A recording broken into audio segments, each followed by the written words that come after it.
Be, wala ka bang naaalala? Naalala? Wala naman. Di ba, Biyernes na sa isang araw? Oo. Wala kang naalala? Biyernes?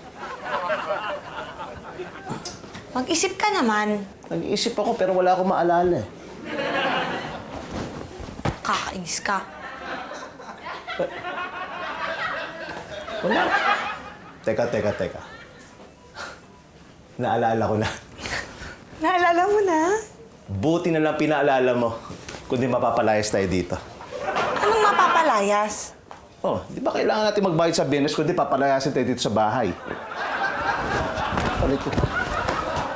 Kakainis ka talaga. Ano ba?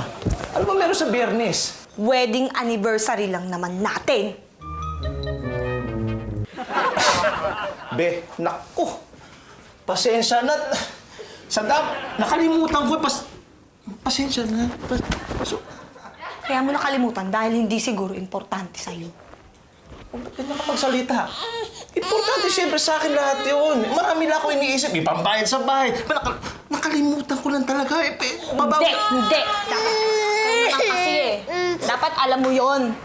Ano na lang sasabihin ng mga kakilala natin? Kakahiya. Be, ako nga nakalimot. Sila pa kaya. Walang makakaalala doon sa mga yun. Uy, Janice, malapit na anniversary nyo. Ano ba gagawin niyo sa Biyernes? Makita mo? Buti pa si Ma'am Elsa na alala anniversary natin. Eh, ganyan talaga mga babae. Naalala lahat ng okasyon. Congrats! So, ilang taon na kayo sa Biyernes? Tingnan mo, pati si Sir. Bakit? Si Sir naalala ni Sir? Ikaw hindi? Kinalimutan ba anniversary niyo? Opo, Sir. Pambihira ako. Ba't mo naman kinalimutan? Naku, nagsalita. Uy, teka, sandali. Ito may atraso. Huwag mo na ako isabit. Happy anniversary! Pambihira naman, oh. Wala bang hindi nakakaalala ng anniversary namin? Ikaw, Chito, alam mo bang anniversary namin? Di nga. Oh, yan. Ah. Di ba sa Biyernes pa po?